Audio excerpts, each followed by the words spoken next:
Nayapakan pa. Bago pa to Talagang marami nang napwesto dito aba.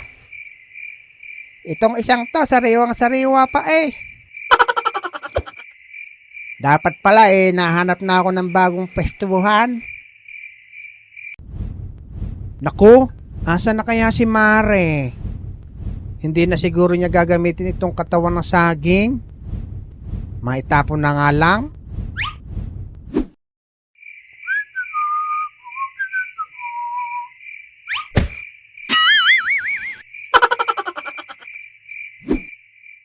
Hayop na yan.